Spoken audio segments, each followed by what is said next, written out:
Garder le contrôle et la stabilité. Aujourd'hui, nous allons voir les cartes de contrôle. Une carte de contrôle est un graphique sur lequel sont reportées les valeurs d'une mesure statistique, faite sur une série d'échantillons, dans un ordre particulier, pour orienter le processus en fonction de cette mesure, et pour contrôler et réduire la variation. Une carte de contrôle se compose généralement de la sorte, d'une ligne centrale, qui peut être une cible indiquée par un certificat, ou bien d'une moyenne obtenue à partir de données répétées, moyenne qui peut être fixée ou mobile. De limites supérieures et ou inférieures, encadrant les données avec une forte probabilité de présence. Elles encadrent la dispersion des données et permettent la prise de décision lorsqu'elles sont franchies. De manière générale, une valeur qui se retrouve au-delà des limites de surveillance sera considérée comme suspecte. En ce qui concerne les cartes de contrôle, le choix ne manque pas. Certaines cartes sont capables de garder en mémoire les données précédentes, de détecter des dérives lentes ou rapides, ou même de tenir compte des aléas du quotidien. Certaines cartes ont besoin de règles de décision statistiques et d'autres non. Les cartes de contrôle peuvent être classées en deux groupes, selon le caractère suivi. S'il s'agit d'un caractère dont on peut constater la présence ou l'absence, la carte est dite par attribut. S'il s'agit d'un caractère mesurable, la carte est dite par mesure. Commençons par quelques cartes de contrôle par attribut. La carte P, où P est la proportion de défectueux contenue dans un échantillon, permet de suivre chronologiquement la proportion de défauts. On prélève une quantité de pièces à intervalles réguliers et l'on compte la proportion de défectueux. Sur une longue période, on en déduit la proportion moyenne et les limites de surveillance et de contrôle. La carte C est utilisée pour suivre chronologiquement le nombre de défauts par unité contrôlée.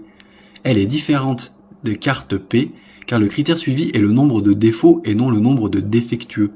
Une pièce présentant des défauts pouvant être ou non acceptée.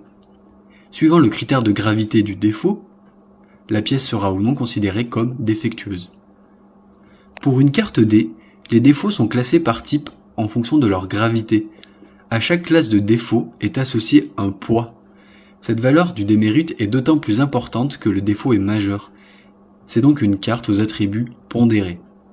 Citons enfin la defect map, qui s'intéresse à la localisation des défauts. L'intérêt est donc de dessiner un objet ou un local, et de recenser les défauts, ou accidents, par zone sur une période donnée. À présent, voyons les cartes de contrôle par mesure, qui traitent des valeurs mesurables. Sa mise en place nécessite de connaître l'écart type, soit historiquement, soit en effectuant 30 mesures minimum. Voici les plus connues. La carte de levée de Jennings est la plus simple des cartes par mesure car elle se dessine à partir d'une seule mesure. Elle a l'avantage d'être simple, mais a l'inconvénient d'être peu efficace et de ne pas contrôler la fidélité de l'échantillon. C'est donc une carte que l'on utilisera pour des processus plutôt simples et robustes, comme le suivi d'une balance. À cette carte sont généralement associées des règles de décision. La carte de Shewhart est sûrement la plus utilisée pour suivre un procédé de fabrication. Cette carte de contrôle par mesure permet de suivre la justesse, carte à la moyenne, et la fidélité d'une méthode, carte à l'écart type ou à l'étendue. Sa réalisation consiste à mesurer une série de n échantillons afin de définir la moyenne et la dispersion de cette série. On associe aussi à cette carte des règles de décision. La carte CUSUM, ou carte aux sommes cumulées, tient compte des résultats obtenus lors des prélèvements précédents. Au lieu de placer la moyenne au centre de la carte, on porte une somme d'écarts cumulés entre la moyenne du contrôle et la moyenne d'origine. L'avantage de cette carte est que la règle est simple. Si la somme des écarts dépasse les limites de contrôle, on réajuste le process. La carte est alors remise à zéro pour ne plus tenir compte des écarts cumulés précédents. Son tracé ne représente pas la réalité cependant et elle doit être associée à une carte de contrôle de la fidélité. La carte EWMA est une carte de contrôle à moyenne mobile avec pondération exponentielle. Cette carte est plus apte à détecter les déréglages de petites ou moyennes amplitudes que la carte de Shewhart. Elle est aussi efficace que la carte de CUSUM. Elle lisse les aléas dus à la variabilité naturelle du processus de production et elle est réaliste puisqu'elle trace la moyenne et les limites autour de cette moyenne. Cette carte est donc un excellent compromis à la carte de Shewhart, mais elle doit être accompagnée d'une carte de contrôle à la dispersion. Enfin, la carte TwinPlot décrit un système de contrôle basé sur l'emploi de deux échantillons de contrôle, un niveau bas et un niveau haut par exemple.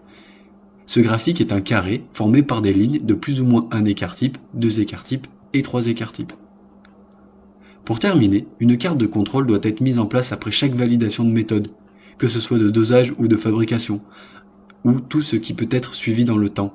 La carte de contrôle est votre meilleur allié contre les dérives.